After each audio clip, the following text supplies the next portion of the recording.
This one's wife. This one's wife's claims blown out of the water.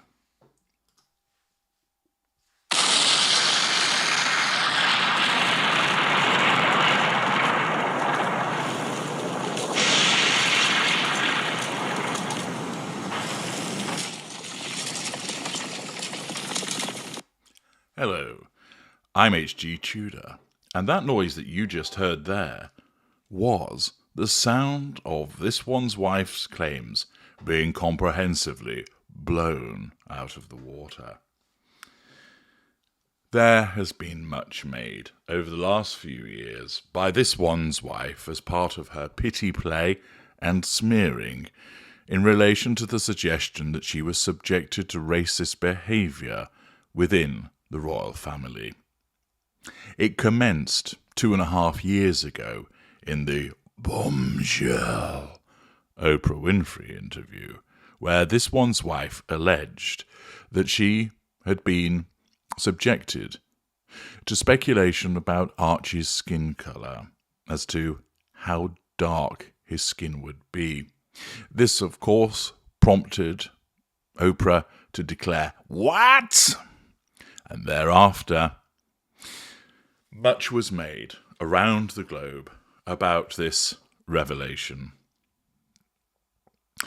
Of course, as time went on, the recollections may vary. Response from Her Majesty the Queen told you all you needed to know, and it followed from that Harry and this one's wife demonstrated that indeed recollections do vary, as between the two of them they couldn't get their stories straight in relation to when this alleged conversation took place and the manner in which they knew about it.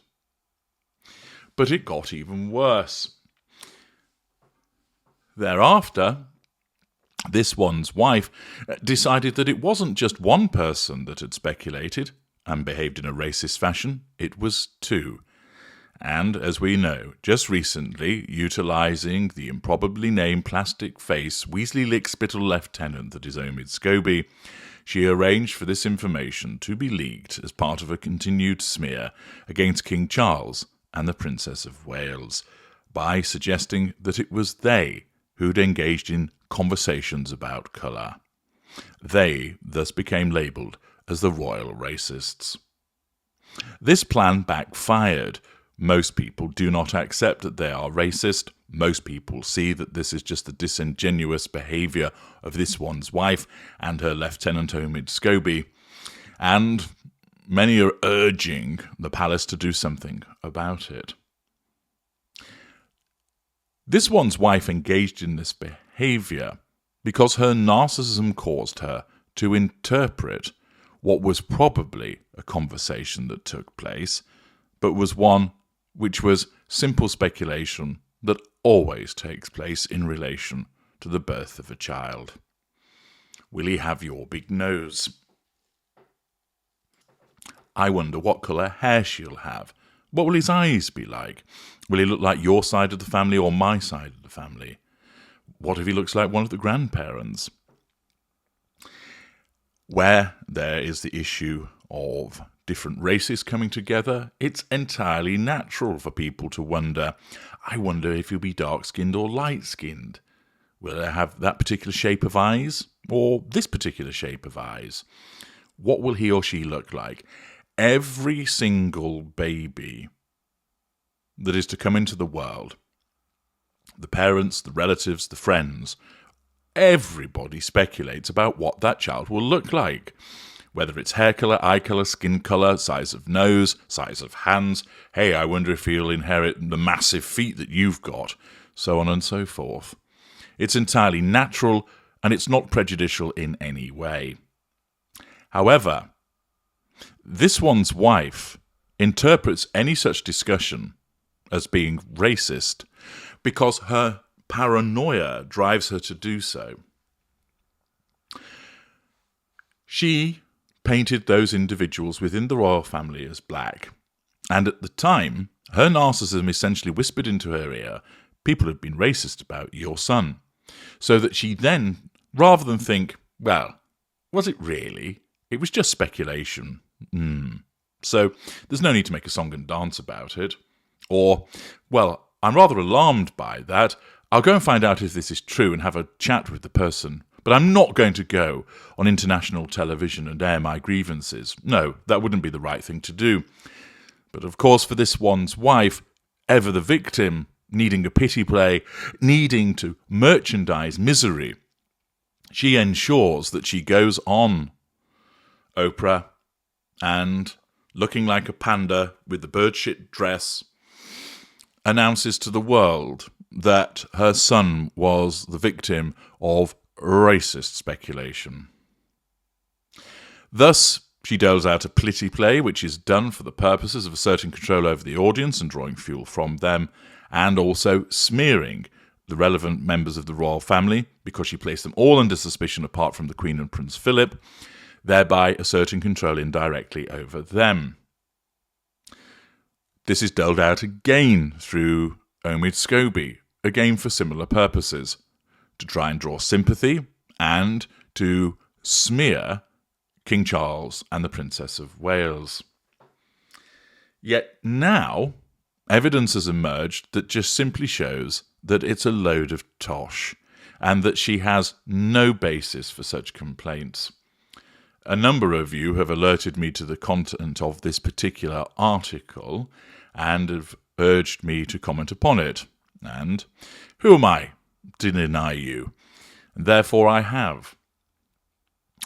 It's a piece that was written for CNN Health by Elizabeth Cohen 10 years ago. It appeared on the 16th of July 2013. And the headline, "What and who will the royal baby look like?" But who are they talking about? Well, it's none other than Prince William and the Princess of Wales, or the Duchess of Cambridge as she then was. Whenever a new baby is on the way, the article states, the family can't help but speculate on what the little one might look like. Will he or she have straight hair like Dad or curly hair like Mom, be tall like Aunt Susan or short and stubby like Uncle Leroy? When the new arrival is the future King or Queen of England, more than just the family wants to know. Catherine, Duchess of Cambridge, is reportedly due to give birth July 13th, and the world will watch as the baby grows up. Will he or she turn out to have blue eyes like Prince William, or green ones like Catherine? Be light-haired like Dad, or dark-haired like Mum? Will Prince Charles's ears be passed on to a future generation? Online bets are already being placed on the child's hair colour. Whatever happens, this baby might stand out genetically among royals because his mother is the first commoner to marry into the royal family since the 17th century. Marriage within a relatively small gene pool, like the royals, means a bad gene has a pretty good chance of rearing its ugly head. The blood clotting disorder haemophilia, for example, has run in the British royal family. It's very good that they're bringing in new genes, said Dr. Anand Sagar, a consultant in the South West Thames Regional Genetics Department at St George's Hospital Medical School in London. It freshens up the gene pool. Catherine's commoner genes might lead to a somewhat darker-skinned baby, Sagar said. The royals, he explained, are pretty pale. Catherine's skin has a considerably more olive tone, and the baby will likely be somewhere between the two, but more like Catherine because her genes are dominant over lighter ones. The odds are the child will have a darker skin colour than the royals might be used to. The same is true for eye colour. The chances that the baby will have true blue eyes like William's are relatively unlikely. Most likely, Sagar said, the baby's eyes will be a shade closer to Catherine's. With hair colour, there are basically four options. Light, like Dad, dark, like Mum, a shade in between the two, or red like the baby's Uncle Harry. Sagar said it's possible to calculate the odds of a redhead. Based on the fact that William's brother, Prince Harry, is a ginger, there's a 66% chance that William carries a gene for red hair, he said. Less is known about Catherine's heritage, but assuming it's similar to the genes of other British people, he calculates there's a 6% chance the baby will have red hair. Apparently, Britons are more confident the baby will have red hair, At William Hill Online Betting, there are 4-1 odds the baby will be a ginger. If you're going to put some money on it, you might want to think about it, Saga said. While hair colour might be debatable, one physical trait seems pretty clear.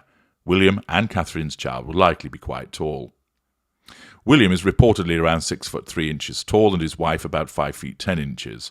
A son would likely be between 5'11" and 6'7", and a daughter between 5'6" and 6'2", according to Barry Starr, Director of Outreach at the Department of Genetics at Stanford University.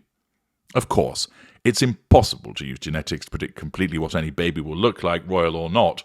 That's the fun of having babies, Sagal said. You don't know what you're going to get. So there we are. So the Princess of Wales and Prince William were subjected to speculation about what their child, George, would look like. What will his eye colour be like? Will he be a ginge like his uncle? Will he have darker skin? Darker skin, there was speculation. Did Catherine then immediately decide that she needed to go on national television and say, "There's been a conversation about my child's skin colour and eye colour, and have even suggested that he might be a ginger"?